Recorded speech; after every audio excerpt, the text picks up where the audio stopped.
Кыргыз-Тажик чегарасындагы чыңалууда турган кырдаал боюнча эки тараптуу 5 күндүк сүйлөшүү жыйынтыкталды. 14 мартта башталган эки тараптын вице-премьер-министрлеринин жолугушуусу кечке жуук жыйынтыкталып, натыйжада жабылган жолдор ачылды. Айткым келет программасынын кезектеги чыгарылышында чегара маселеси тууралуу сүйлөшөбүз. Студияда Актилек Гүлжигит кызы, саламатсыздарбы? Бизде конокто Ички иштер министринин орун басары Курсан Асанов жана мамлекеттик чегара кызматынын чегара кайтаруу башкы башкармалынын башчысы Кубатбек Жээнбаев студиябызга кош келипсиздер. Алгач мына ушул чегара маселеси боюнча бизде материалыбыз бар. Көрүп анан талкуубузду баштасак. Чегарадагы окуяга байланыштуу Аксай айылынын Дача участкасында мына ушул жерде эки өлкөнүн бийлик өкүлдөрү, вице-премьер-министрлери бир чечимге келишти. Бул жерде Аксай Тамдык жолу, ошол эле Варух Исфара жолунун курулушу биргеликте баштала турган болуп, чегаралардагы тосуктар бардыгы алынып, каттам жолго коюла турган болду. Эки тараптын бийлик өкүлдөрү 14 марттан бери Аксай айылынын Дача тилкесинде чегарадагы кырдаалды жөнгө салуу жана эки элдин койгон талаптарын чечүү боюнча тынымсыз сүйлөшүүлөрдү жүргүзүп жатышты. Натыйжада эки тараптын тең кызыкчылыктарын эске алуу менен бирге орток пикирге келишти. Бүгүндөн тарта тосулган жолдор ачыла турган болду. Пятидневные работы пришли к единым решениям. Я думаю, что бир чечимге келдик. Биздин бул чечимибиз Кыргыз-Тажик достугун чыңдоого өбөлгө болот деп ойлойм. Жолдор бардык тараптан ачылат. Биздин аймакта эч кандай посттор болбойт. Эки өлкөнүн жарандары тоскоолдуксуз эки тарапка каттай алышат. Ошол эле учурда эки тараптуу келишимге ылайык Аксай Тамдык жолунун курулушу башталып, Аксай айылын айланып өтүүчү Варух Исфана жолу да бүткөрүлмөй болду. Мы решили так, мы все необходимые дороги мы будем продолжать. Биз бардык зарыл болгон жолдордун курулушун улантууну чечтик. Бул сүйлөшүүлөрдүн эң эле олуттуу болжосу болду. Мындан ары ишке ашырабыз. Эң негизгиси Тажикстан менен орток пикирге келдик. Аны менен катары эле 13-14 март күндөрү ок атуудан жарандар жабыркап, ага тиешелүүлөр жазасын алмай болду. Бул боюнча эки тараптан түзүлгөн комиссия биргеликте иликтөө иштерин жүргүзүшөт. Бул аймактагы жол каттамдарында мурдагыдай эле эч кандай чегара текшерүү өткөрмө бекеттери орнотулбайт. Болгону эки тараптын милиция кызматкерлери биргелешип абалды, коопсуздукту көзөмөлдөп турмай болду. Поскольку это дороги общего пользования, решили создать патруль. Бул жолдор эки тараптын тең пайдалануусунда болгондуктан милиция кызматкерлеринин ортосунда ар дайым күзөт коюуну чечтик. Келишимде баса белгиленгендей, сөзсүз эки тараптын милиция кызматкерлери жеринде иш алып барат. Бул мындан ары эки тараптын тирешүүлөрүнө жана пикир келишпестиктерге жол бербөөгө өбөлгө болот деген максатта макулдашылды. 13-14 мартта Кыргызстандын Аксай жана Тажикстандын Варух айылдарынын тургундарынын ортосунда чатак чыккан. Анын натыйжасында бир нече адамдар жабыр тартып, мүлктөргө да зыяны тийген.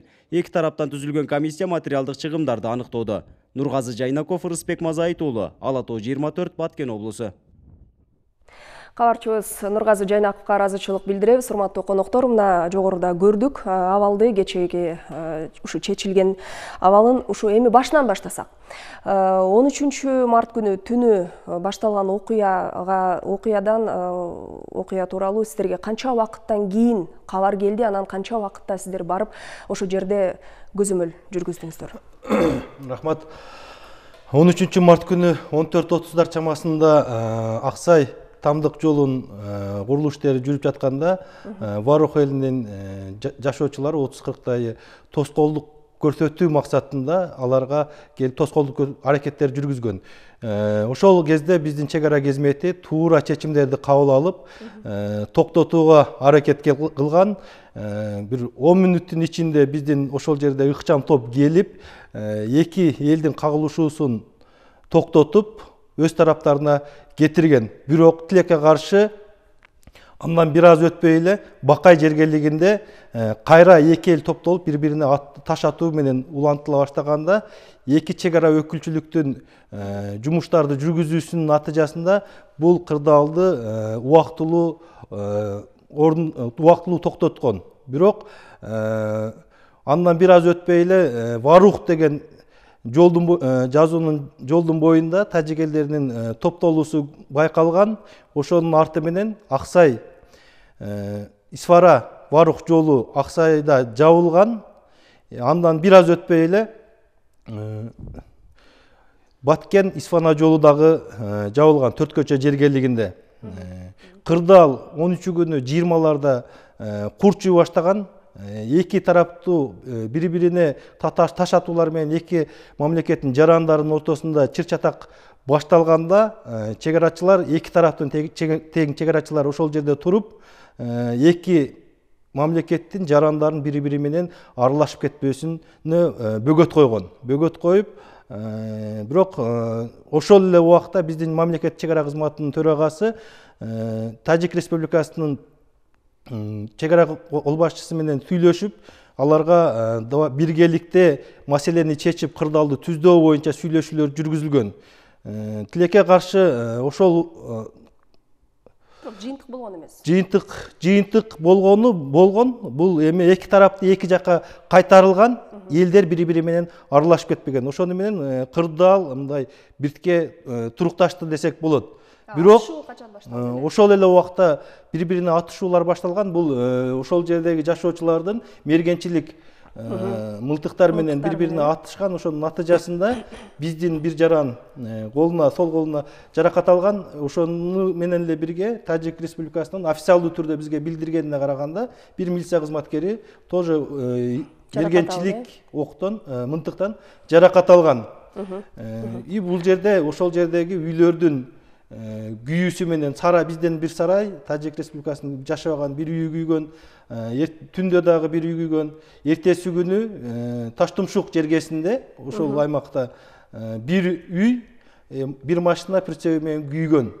Бирок ушул күйгөн убакта биздин өрт өчүрүүчү кызматы өз убагында өчүрдү, өтүүгө аракет кылган, бирок ошол төрт көчөдөн өтө алган эмес. Жыйынтыгында жабыркалаган.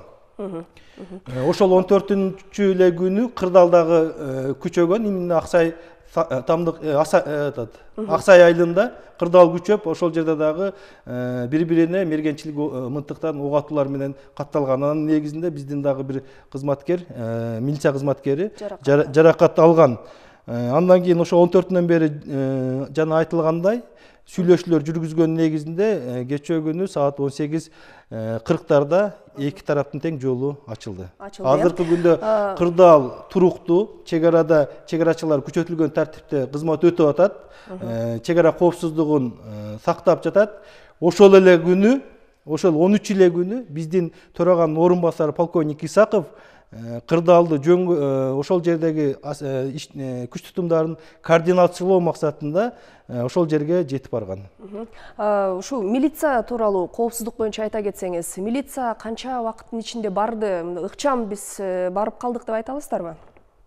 Чек арага. Саламатсыздарбы? Биринчиден ошол окуя болгон күн бул баягы адыркы күндө дегил айтканда Кыргыз Республикасынын аймагында, ошондой эле Баткен областынын ошо Баткен районунда дагы абал туруктуу, бардыгы көзөмөлдө.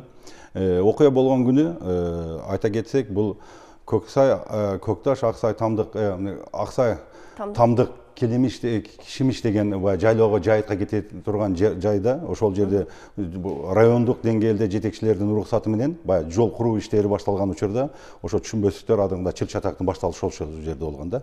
Окуя мен коллегам айтып кеткендей эле 14:30 башталган болсо, бизди дагы ошол жерде Баткен начальниги Удыс Ашырайлып, Баткен областынын куратор катары мага чыккан, дароо эле биз айгай деп мына тревога көтөрүп, өздүк курамды ошол жака карай бет алган бардыгы. Начальник ошол жерде биз жерде ал Баткен районунда ошолдо помдору бар эле, чек арадан ал жерде билесиздер да, шахматный жайланышкандагы жер бар. Ошондой эле бир кадам таштасаңыз Кыргызстан, бир кадам таштасаңыз Тажикстан болот да. Ички коопсуз бизге онда чек ара кызматтары менен бирдикте ошол жерде азыр мен коллегам айткандай ошондой көрүнүштөр болгондо жакындан чек арачылар менен бирдикте жардам беришкен. Негизи айтканда. Коомдук коопсуздукту сактоо боюнча ошол кабар берилгенден кийин Ички иштер министрлигине даяр биз кабарладык. Ички иштер министрлиги болсо, министрдин орун басары Каниметти ошол жака окуя болгон жака жөнөтүп дароо эле.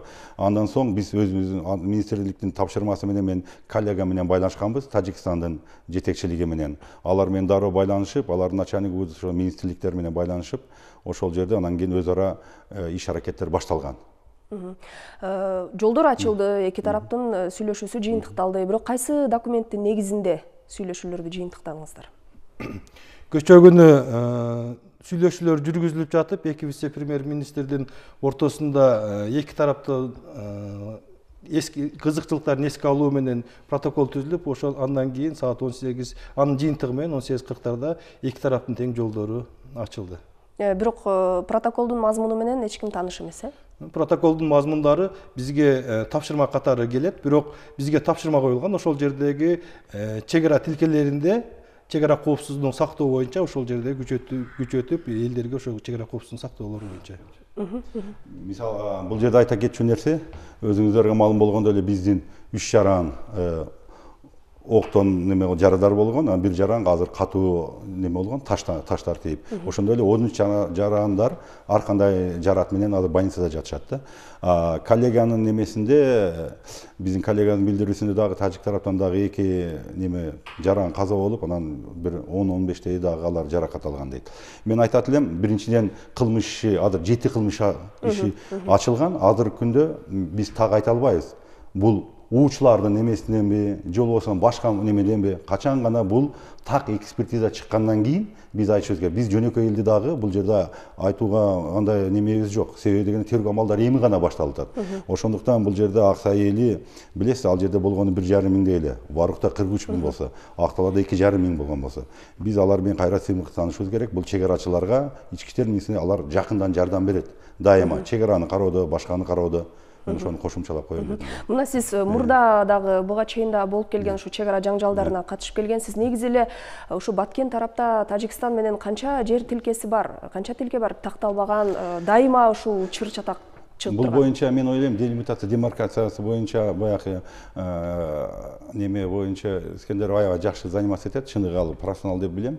Мен негизинен айта турган болсок, талдоодо сиз айтып кеткендей эле, бул 2000 жылына эле болчу көрүнүш да жазда. Кайсы багыттар боюнча болот? Биринчи жер маселеси, экинчи суу маселеси, жайыт маселеси, андан соң жол маселеси болот. Вот 4 багыт боюнча.